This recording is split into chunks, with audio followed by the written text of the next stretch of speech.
আসসালামু আলাইকুম। Welcome back to diamonds cooking world. আজকে আমি আপনাদেরকে দেখাবো গরুর মাংসের সাদা কোরমা রেসিপি। বাসায় থাকা খুব অল্প উপকরণ দিয়ে কিভাবে সাদা কোরমা রান্না করা যায়, তাহলে চলুন জেনে নিই। প্রথমে আমি 1 কেজি পরিমাণ গরুর মাংস ভালো করে ধুয়ে নিয়েছি। দিয়েছি 1.5 টেবিল চামচ রসুন বাটা, 1.5 টেবিল চামচ আদা বাটা, 1 কাপ পরিমাণ পেঁয়াজ বাটা আমি ব্লেন্ডার করে দিয়েছি।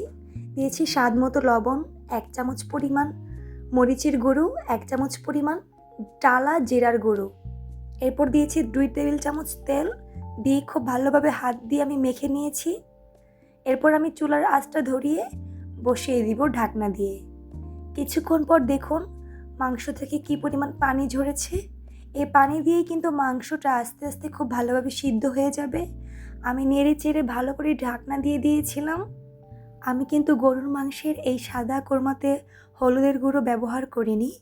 হলুদের গুঁড়ো ব্যবহার করলে কিন্তু মাংসের কালারটা লাল হয়ে যাবে। এরপর যখন হালকা মাংসটা কষে গিয়েছে, দিয়েছি 1 কাপ পরিমাণ জাল দেওয়া গরুর দুধ। এরপর দিয়েছি 3টি কাঁচামরিচ। এই সবগুলো উপকরণ দিয়ে আবারও ভালো করে নেড়ে চেড়ে আমি মাংসটাকে কষিয়ে নিব। খুব কাছ থেকে আপনাদেরকে দেখাচ্ছি মশলাটা কি পরিমাণ ঘন হয়েছে দেখুন। চুলার আঁচটা কমিয়ে দিয়ে এভাবে করে মাংসটা একটু সময় নিয়ে কষিয়ে নিতে হবে। এতে করে কিন্তু মাংসের স্বাদ খুব বেড়ে যাবে এবং আস্তে আস্তে করে মাংসটা খুব ভালোভাবেই সিদ্ধ হয়ে যাবে। এই পর্যায়ে আমি 1 টেবিল চামচ চিনি দিয়ে দিয়েছি।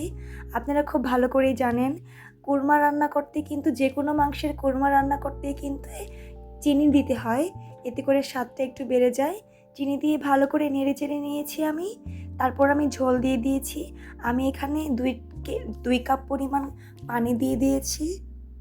মাংসটা সিদ্ধ হওয়ার জন্য কিন্তু অলমোস্ট যদিও সিদ্ধ হয়ে গিয়েছে, তারপরেও আমি মাংসের ঝোলের ঘনত্বটা করার জন্য 2 কাপ পরিমাণ পানিই কিন্তু যথেষ্ট। আমার মাংসটা কিন্তু অলরেডি সিদ্ধ হয়ে গিয়েছে এবং ঝোলের পরিমাণটা কমে আসছে। আমি ঢাকনা দিয়ে ঢেকে দিয়েছিলাম। আমি শেষ পর্যায়ে এসে পেঁয়াজ বেরেস্তা করে রেখেছিলাম, উপরে পেঁয়াজ বেরেস্তা দিয়ে দিয়েছি এবং টালা জিরে ফাঁকি দিয়ে দিয়েছিলাম। টালা জিরে ফাঁকিটা যদি মাংসর শেষে রান্নার মধ্যে একটু দিয়ে দেওয়া যায়, এতে করে কিন্তু ফ্লেভারটা খুবই সুস্বাদু হয়। দেখুন আমার মাংসের ফাইনাল লুকটা।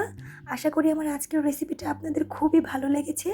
ছোট বড় সবাই অনেক বেশি পছন্দ করবে। যদি ভালো লেগে থাকে তাহলে অবশ্যই আমার চ্যানেলটি সাবস্ক্রাইব করুন। আল্লাহ হাফেজ।